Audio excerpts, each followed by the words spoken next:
వ్యక్తిత్వం ఉన్నవారు, స్థిరమైన ఆలోచనలు ఉన్నవారు, చెప్పిన పని చేయగలమనే ధీమా ఉన్నవారు దేవుళ్లపై ఒట్టు పెట్టరని రాష్ట్ర ముఖ్యమంత్రి రేవంత్ రెడ్డి మాత్రం ప్రతిరోజు సభలలో ఆయన దేవుళ్ల మీద ఒట్టు వేసి వాగ్దానాలు చేస్తున్నాడని, ఇలాంటి వ్యక్తులు రాష్ట్రంలో అభివృద్ధికి పనికిరారని, కళ్ళబొల్లి మాటలు చెప్పి అధికారం చెలాయించడం అవుతోందని మాజీ మంత్రి మేడ్చల్ ఎమ్మెల్యే చామకూర మల్లారెడ్డి అన్నారు.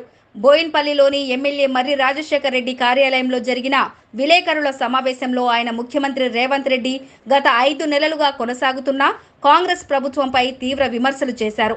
5 నెలల్లోనే రాష్ట్రంలో అనూహ్యమైన పరిస్థితులు నెలకొన్నాయని, రైతులు, కార్మికులు, ప్రజలు అందరూ బాధపడే విధంగా ప్రస్తుత పరిణామాలు ఉన్నాయని అన్నారు.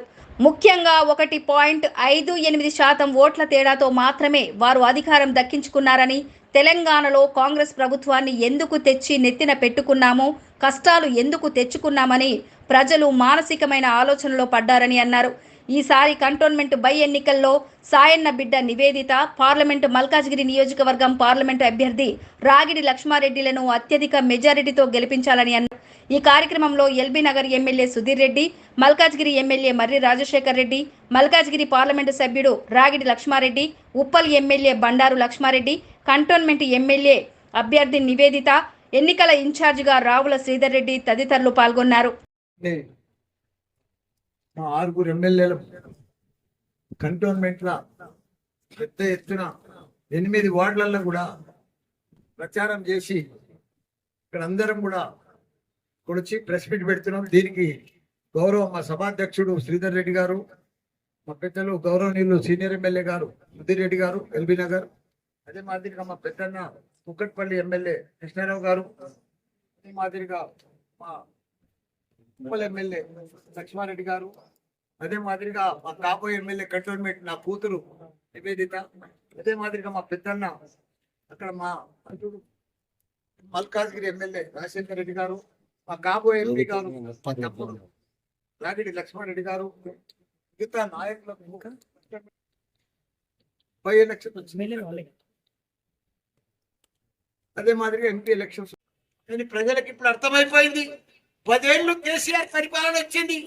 దేశంలో 28 రాష్ట్రాలలో అందరికి అర్థమైంది అసలు పరిపాలన అంటే ఇట్లా కేసీఆర్ లెక్కుంటుందా, పాలన అంటే ఇట్లుంటుందా, సాగునీరు ఇట్లా ఇవ్వగలుగుతామా, ప్రతి ఇంటికి నీరు ఇవ్వగలుగుతామా, ప్రతి పంటకు నీళ్ళు ఇవ్వగలుగుతామా, 24 గంటలు నాణ్యమైన కరెంట్ ఇవ్వగలుగుతామా అనేది ప్రూవ్ చేసి చూపించిన ఘనత. 200 రూపాయలకు పిచ్చిన్న దాన్ని 2000 రూపాయలు తీసుకొచ్చింది. ఎవరితో సాధ్యం కాదు, అది అసాధ్యమైన పని సుసాధ్యం చేసిన ఘనత మనకు తెలిసిన. 46,000 చెరువులు ఉంటే తెలంగాణలో నిండు కుండలెక్క ఎండాకాలం మే నెలల ఇంత ఎండలు కొట్టా కానీ ఆ చెరువులలో నీళ్ళు అట్టే ఉంటుంది. అసలు బీజేపీకి కాంగ్రెస్ కు ఓటు బ్యాంక్ లేనే లేదు, ఒక లీడర్ లేడు. మా కృష్ణ 3 సార్లు పెంచింది బీజేపీ కాంగ్రెస్ చూపించాడు. ఇప్పుడు మా 2-3 సార్లు గెలిచింది చూపిరాడు. ఓటు లేరు, క్యాడర్ లేరు, ఓటర్స్ అంతా ఎందుకని పని చేస్తాం. 36 ఫ్లైఓవర్లు కట్టించండి మా కేటీఆర్ గారు సిటీలో, ఎక్కడ కూడా సిగ్నల్ పై ప్రయాణం చేస్తే అంత గొప్ప పని చేసిండు. వాళ్ళని పట్టుకొని వీళ్ళు మంత్రులు సీఎం కాడికే తింటున్నారు. ఆ బీజేపీ ఏమో వాళ్ళు ఫేమస్ అయిపోయింది గాడిదగుడ్డు బొమ్మ పెట్టుకొని, ఓలేమో గాడిదగుడ్డు బొమ్మ అంటారు, ఓలేమో గాడిదగుడ్డు పెట్టారు. వీళ్ళేం చేశారు గాడిదగుడ్డు, వాళ్ళు గాడిదగుడ్డు ఇస్తే వీళ్ళేం చేశారు, గాడిదగుడ్డు తింటారా. ఇప్పుడు గాడిదగుడ్డు బీజేపీ ఇచ్చింది, మరి వీళ్ళేమి ఇచ్చారు ప్రజలకు. 2,000 ఇస్తాను, 4,000 ఇచ్చినవా, 15,000 ఇస్తాను ఇస్తున్నావా నువ్వు రైతు బంధు, నువ్వు మహిళలకు మా చెల్లెళ్ళకి ఇస్తున్నావా 2,500. అవన్నీ ఇస్తేనేమో ఆ బొమ్మ పెట్టుకున్నా నడుస్తుంది. నువ్వు కూడా గాడిద బొమ్మనే పెట్టుకొని గాడిద కూడా పెట్టుకొని తిరుగుతుంది. అది లెక్కనా? నువ్వు ఇచ్చినాక నేను ఇచ్చినా 4,000 ఇచ్చినా, నేను తమ్ముళ్ళని, నేను సీఎంను మాట. సీఎంను కేసీఆర్ని తింటాడు, కేటీఆర్ని తింటాడు, దేవీల మీద ఒట్టేస్తారేమో. ఒట్లేసి వాళ్ళకి కానీ బరకత్ ఉంటుందా? ఒట్లే వాళ్ళు తింటారా? అవనమ్మకం ఉన్నోళ్ళు, అవగాహన లేనోళ్ళు, ఆయన మీద వాళ్ళకి నమ్మకం, నా మీద నాకు నమ్మకం లేనోళ్ళు ఒట్లు తింటారు. ఒట్లెప్పుడు మన పెద్దమంతులు చెప్తారు, తెచ్చుగాంతి కాదురా ఆయన ఒట్లు తినొద్దని చెప్తారు. మంచిది కాదురా ఒట్లు ఎప్పుడు తింటారు, వాళ్ళ పానం పోతుంటే ఒట్టు తినాలి. అట్లా నాకు మా పెద్ద అమ్మమ్మ నాయనమ్మ చెప్తుంది, మర్చిపోయి ఒట్టు తిన. వీళ్ళు ప్రతి మీటింగ్లో కొట్టేది ఇట్టుడే మన సీఎం. అసలు మంచిది కాదా? తన మీద తనకు నమ్మకం లేనోళ్ళు, అవనమ్మకం ఉన్నోళ్ళు, అవగాహన లేనోళ్ళు ఇవంతా ఒట్లు తింటారు. అది మంచిది కాదు. వాళ్ళు పని చేసిన ఒట్టేందుకు తింటాడా? వేసి పాడదాక అప్పు.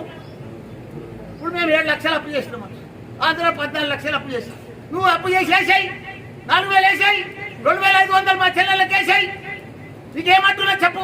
నిన్ను ఎవరు ఆపుతున్నా? నువ్వు సీఎం కాదా? ఇంకా ఆపేది ఎందుక?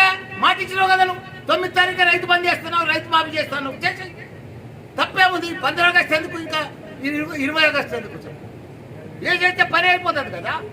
కాబట్టి దయచేసి పబ్లిక్ అర్థమైపోయింది. మాకే బాధ, ప్రజలు కూడా ఇబ్బంది పడుతుంది. ఈ తిట్ల పురాణం బంద్ చేసి ప్రజలకు ఇచ్చిన మాట కట్టుబడి ఉండి పని చేసేది నేర్చుకోమని ఆ మంత్రులకు నేను కూడా ఉచిత సలహా ఇస్తున్నాను.